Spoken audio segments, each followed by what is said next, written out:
Bonjour, je suis donc Emmanuel Tertrais, le fondateur de Digit et Baguette Academy. Notre activité principale est de faciliter la transmission des savoirs dans les domaines de l'artisanat et des métiers de bouche. Donc on a démarré notre activité dans la boulangerie-pâtisserie à travers des contenus en ligne. Et progressivement, on a commencé à accompagner des clients, des organismes de formation et des industriels de l'agroalimentaire à digitaliser leur propre formation.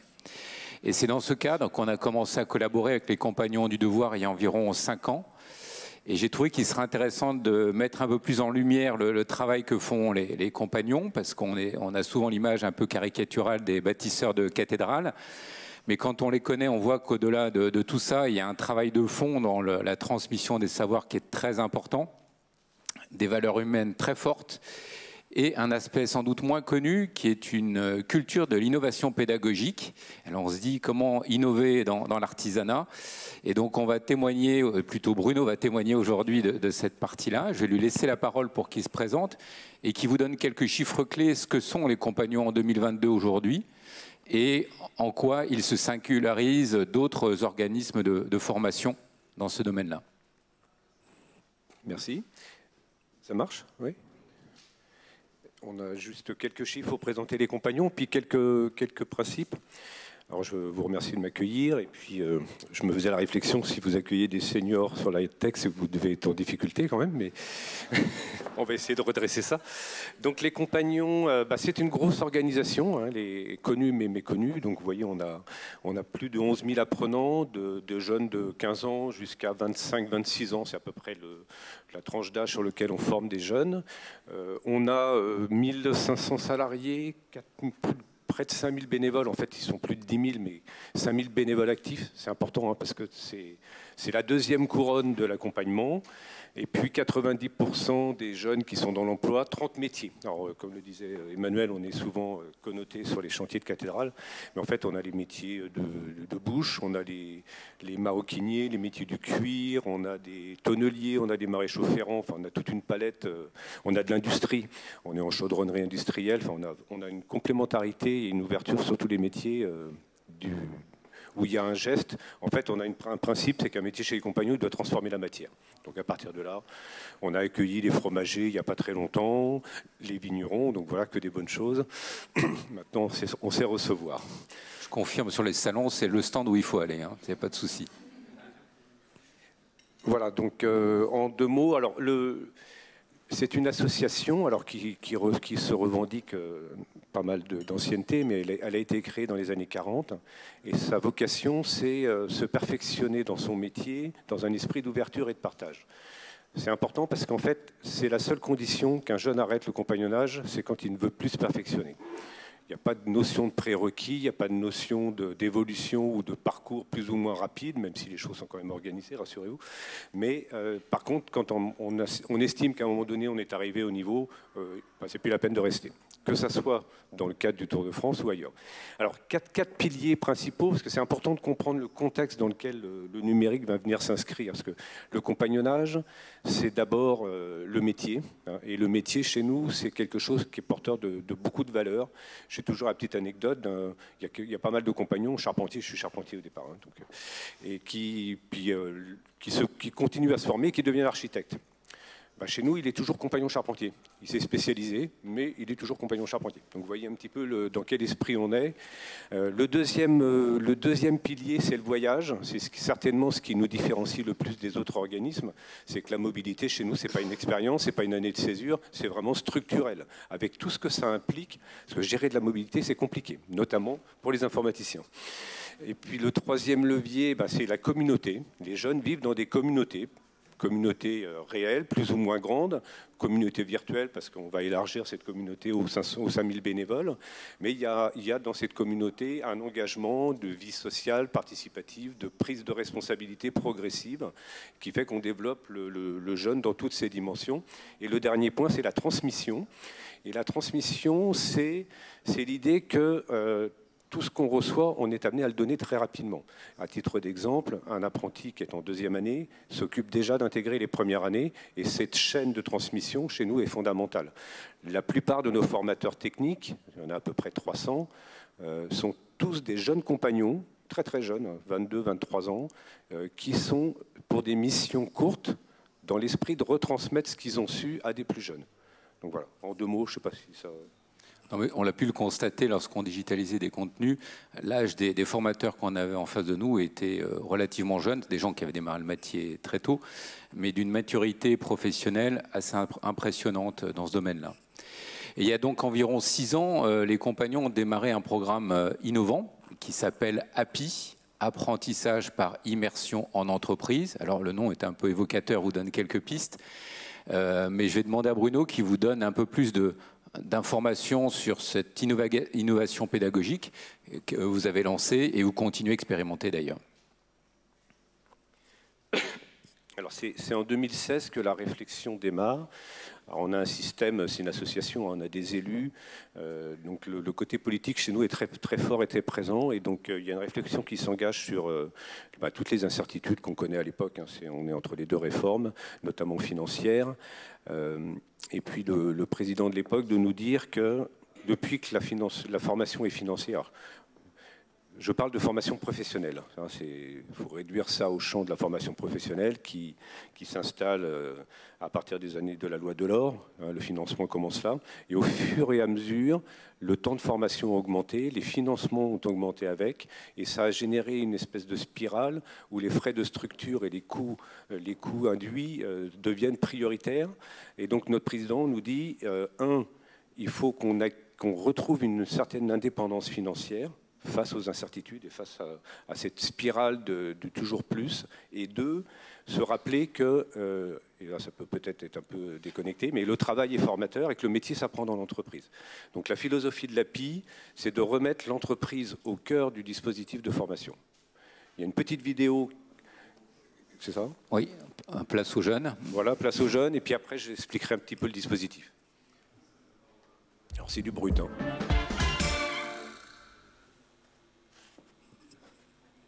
Alors la formation API est une nouvelle formation qui est destinée aux jeunes qui ont un diplôme de niveau 4, comme le bac par exemple, qui va les emmener vers un CAP en 2 ans. Vous avez 90% du temps qui se fait en entreprise. C'est le formateur qui fait la formation en entreprise et qui essaye de trouver des situations formatives avec le travail qui est en train de se faire au sein de l'entreprise. Les 10% du temps restant, on est au CFA à aborder les compétences qui ne sont pas vues en entreprise. Cet apprentissage permet aux jeunes d'apprendre les gestes techniques du métier à travers le CFA et puis l'entreprise bien sûr, mais aussi tout ce qui est technologie associée au métier à travers des plateformes de e-learning. Une formation très très personnalisée puisque on est au contact de l'entreprise et du jeune, vraiment. Le gros point important aussi, c'est que l'apprenant est évalué et formé donc en situation de travail. Le fait d'être sur le terrain, effectivement, ça apporte force de communication, entreprise, jeunes et CFA. Voilà, donc le formateur. Alors pour ce qui est de mon parcours, j'ai un bac pro laboratoire contrôle qualité. Un bac en design et art appliqué. Moi je viens des États-Unis, j'ai fini le lycée là-bas. Un bac en art appliqué. Un baccalauréat scientifique. En médecine, puis après j'ai fait 2 ans en psychologie. En bac pro enseigne lumineuse et signalétique. Expliquer la métallerie, c'est donner forme à des idées à partir de barres de profil de 6 mètres de formes différentes. On les coupe, on les soude, on les usine, on les travaille pour donner vie à des projets. C'est extrêmement vaste, donc ça peut partir du petit mobilier comme on a là. Charpente, ferronnerie d'art. La menuiserie métallique. Des portails, des garde-corps. Escalier. Création intérieure, extérieure. Et... des choses belles. On peut travailler le fer, l'aluminium, l'inox, on a plein de métaux différents. Un milliard de choses différentes, on fait ce qu'on veut, quoi. On peut vraiment tout faire, que ce soit du projet le plus simple au plus artistique. La formation API elle est intéressante parce que non seulement elle nous permet d'être plus intégrés dans l'entreprise, c'est-à-dire qu'on y est plus souvent que dans une formation classique, mais en plus de ça, quand on est dans nos semaines de stage, c'est plus adapté aussi à chacun et chacun essaye de voir ce qu'il n'a pas l'occasion de voir en entreprise forcément, parce que comme notre formateur passe tous les mois dans l'entreprise, il sait ce qu'on y fait et je pense que c'est ça aussi la force de la formation. Ce qui me rend très très fier dans ce métier, c'est travailler pendant des semaines sur un projet, de l'emmener chez le client et de voir la tête du client qui est là en mode waouh, c'est incroyable ce que vous avez fait, c'est fantastique, je suis très content. Puis voilà, du coup, j'ai les petites larmes à l'œil à chaque fois, c'est très bien. J'aime bien ça.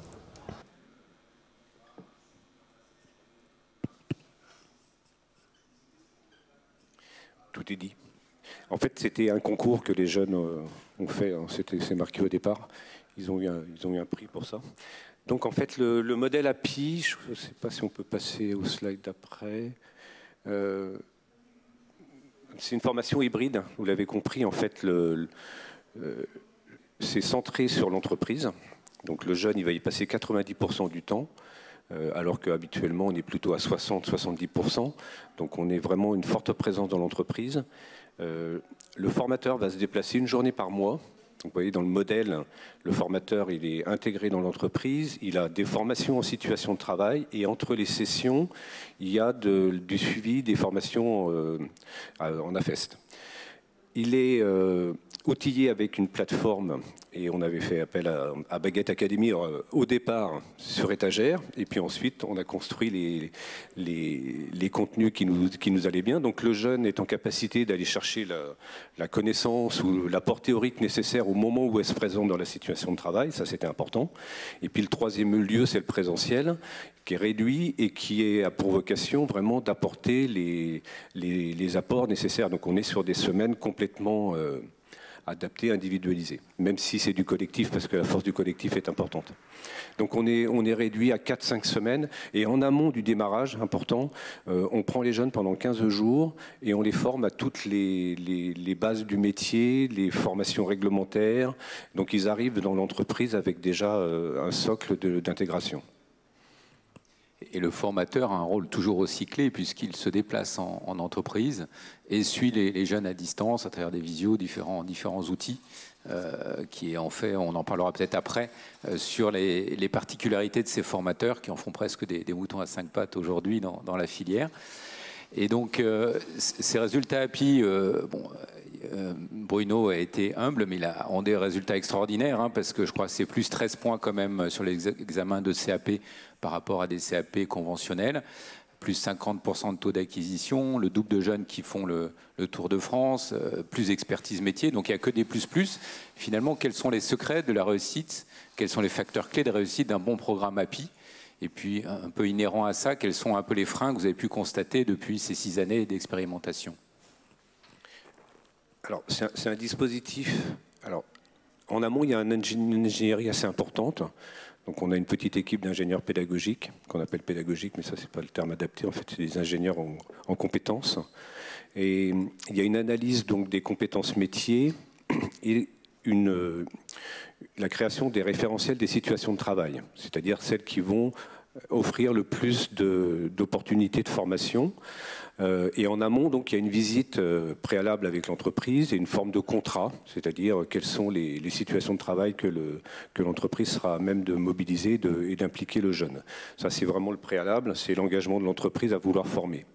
Donc on a un réseau d'entreprises partenaires, ce qui fait que les choses sont un peu facilitées. Le deuxième et le plus important, qui est à la fois un levier et un frein, c'est le formateur. Parce que le formateur, c'est le couteau suisse qui est un professionnel confirmé, parce qu'il faut qu'il soit légitime dans la situation, quand il est dans l'entreprise en situation de travail. Il faut qu'il soit mobile.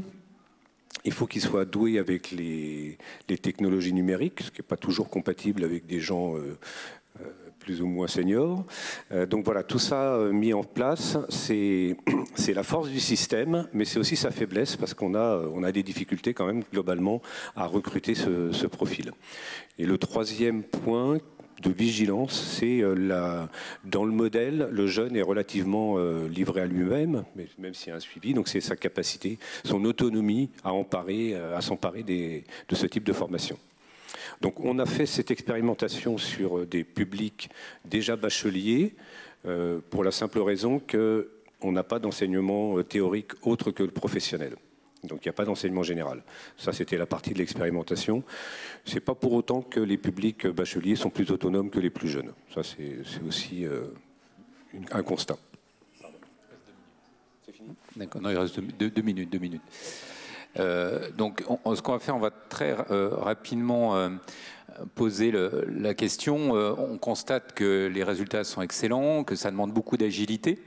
Et que peut-être au mot API, il y a 2 P, mais on pourrait peut-être rajouter un A d'agilité de ce programme de formation qui est peut-être sa force. Et dans le contexte actuel de réduction des financements de la formation en apprentissage, des hausses des énergies, matières premières, matériels, qui sont quand même des postes très élevés sur des métiers de l'artisanat, et la difficulté de trouver ces couteaux suisses comme formateurs, quelles sont les évolutions que tu vois de cette formation ?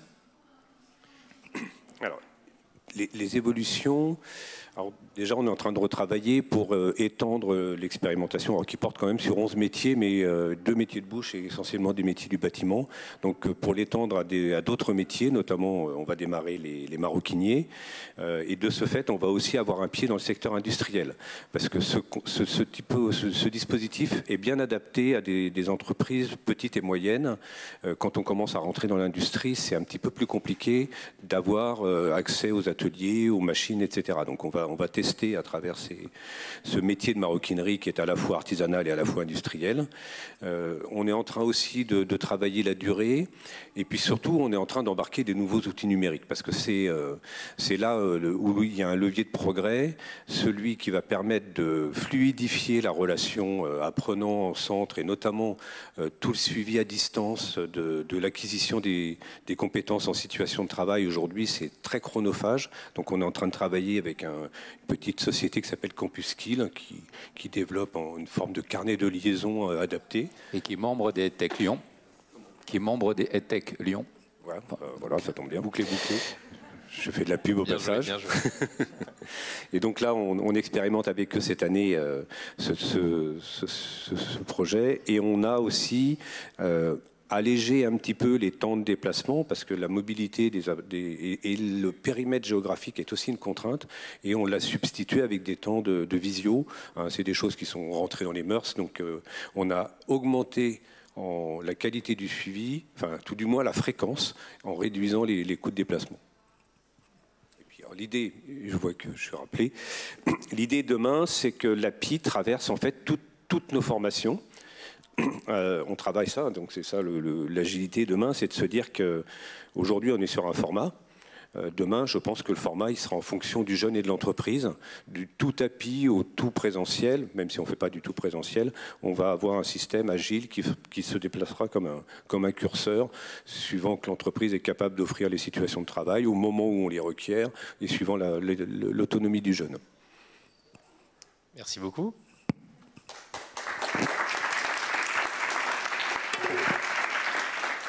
On va passer à la séance de questions. Bonjour, merci beaucoup pour ce témoignage qui était très intéressant.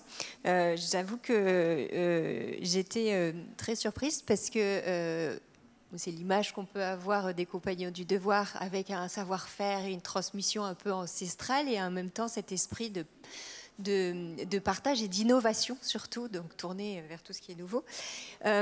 J'ai très bien compris la partie immersion en entreprise. Il y a une partie que j'ai un peu moins bien compris, c'est le type d'accompagnement que vous faites, le type d'accompagnement que vous faites via vraiment les dispositifs numériques, parce qu'il y a des choses effectivement qui sont de l'ordre de l'expérientiel qu'il apprend vraiment en faisant, ou il apprend en faisant. Et comment vous complétez, avec un exemple, si vous avez un exemple, par la formation numérique? Alors, on a ce qu'on appelle une fiche d'évaluation des situations formatives. C'est qu'en fait, on a identifié environ une 50aine de situations de travail qui couvrent l'ensemble des compétences requises. Et donc, il y a une fiche navette qui circule entre l'apprenant, le chef d'entreprise et le jeune, plusieurs fois, parce qu'on estime qu'il faut un peu de récurrence pour maîtriser une compétence, et le jeune y adjoint des preuves. C'est ça qui était très chronophage en travaillant sur des outils type Google Classroom et Google Drive. Donc c'est l'outil qu'on est en train de développer avec Campus Skill, qui permet justement des suivis, qui permet de joindre des preuves. C'est là où on va vraiment avoir un gain de temps. Ça, c'est pour la partie centre et entreprise. Et à côté de ça, ce qui a été peut-être montré, c'est que les jeunes, ils sont résidents dans une maison de compagnons. Donc ils bénéficient aussi de cet accompagnement informel, ou plus ou moins formalisé, des jeunes et des moins jeunes qui viennent régulièrement accompagner les jeunes. plusieurs filets de sécurité en fait. Et il y a un gros travail collectif le soir entre compagnons de différents métiers pour travailler notamment leur cours en ligne à ce moment-là. Donc il y a la plateforme qui est là et qui permet, lui, aussi d'interagir entre... Parce que la plateforme permet d'envoyer des preuves aussi et de réagir dessus. Est-ce qu'on a d'autres questions? Oui, sur les métiers du bâtiment, quels sont les métiers sur lesquels vous êtes positionné en fait au niveau de API? Les métiers de cathédrale, non, je sais pas. On a maçon, tailleur de pierre, charpentier, menuisier, ébéniste, couvreur, métallier, les métiers de bouche, boulanger, pâtissier. Et charpentier. Et charpentier, voilà, et maroquinier qui arrivent. Et puis on a les plombiers qui sont pas loin derrière. Et la plateforme, du coup, c'est quoi comme plateforme? C'est Rise Up. Ouais, c'est ça, c'est ce qui me semblait. Rise Up, vous étiez sur Rise Up aussi. Okay. Pas mal de choses, ouais. Je ne sais pas s'ils sont avec Tech Lyon. Plutôt Paris, je pense. Ouais, non, ouais, pas Lyon. On va pas les... Est-ce qu'il y a d'autres questions? Oui.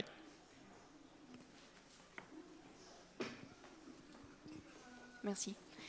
Je me souviens plus comment ça s'appelle, mais je sais qu'à la fin de ses études, un compagnon doit produire une œuvre qui est un peu comme comparée à une œuvre d'art. Et je voudrais savoir, est-ce que du coup, vous servez aussi des outils numériques pour ce partage d'expériences et peut-être pour avoir des retours sur des formateurs ou des gens plus anciens? C'est une colle, ça. Donc effectivement, à la fin de son parcours, le compagnon réalise ce qu'on appelle un travail de réception, anciennement chef-d'œuvre, mais on est un peu plus modeste maintenant, qui atteste un petit peu de ses compétences professionnelles. Alors, on s'est ouvert, hein, parce qu'il y a des travaux de réception qui sont des travaux numériques.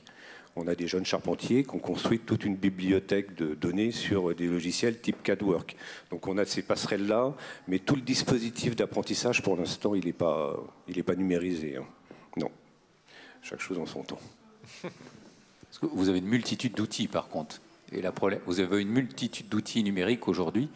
Et la question, c'est peut-être plus l'interopérabilité entre toutes ces solutions qui s'accumulent, mais qui sont toutes difficiles de se séparer d'un outil qui marche bien, d'ailleurs. Oui, enfin, on fait allusion à Equisav, c'est ça Entre autres, oui. Ouais. Alors c'est vrai qu'aujourd'hui, on a été chahuté, comme tout le monde, par le Covid et la mise à distance. Et en fait, quand vous comprenez un petit peu l'écosystème des compagnons, le distanciel, c'est pas vraiment notre affaire, quoi. Donc il a fallu qu'on réfléchisse comment on s'appropriait un peu ces nouvelles technos.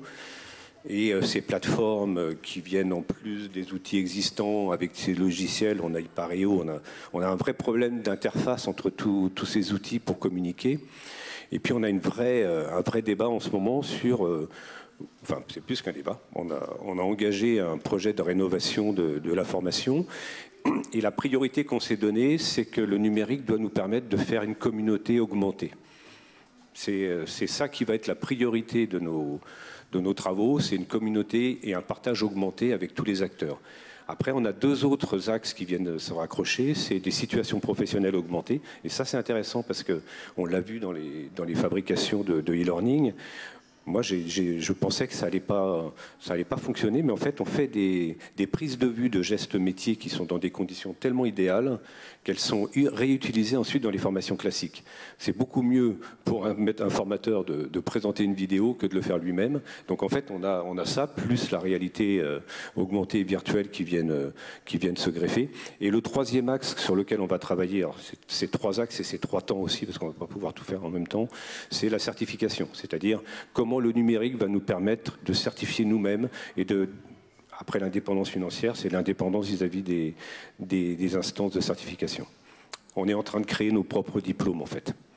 C'est démarré, là, dans les métiers de la boulangerie, d'ailleurs. Est-ce qu'il y a d'autres questions avant d'aller manger?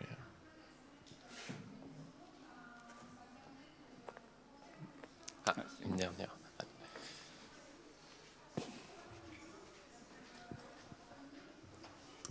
Oui, bonjour. J'aurais juste voulu savoir, vos apprenants, en fait, ne sont peut-être pas tous équipés pour pouvoir avoir accès à tous ces modules de formation et ces outillages, en fait. Comment vous palliez à cette problématique, en fait?